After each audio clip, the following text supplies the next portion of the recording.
Hi friends, today I am going to explain about the electric traction system.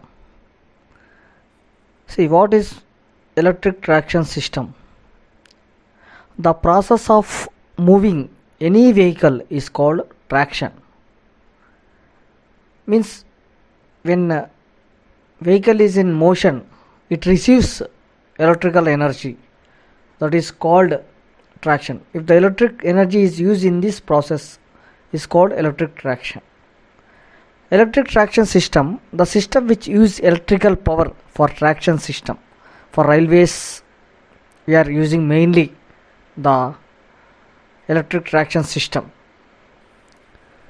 See, here we are using the pantograph to collect the power.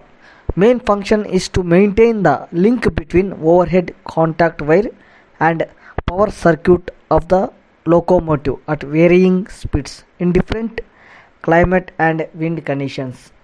Why electric traction system?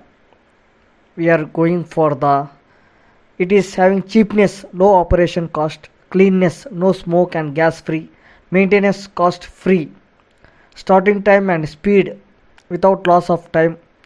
It is having a high torque at low speed, low torque at high speed. It is very consumable energy.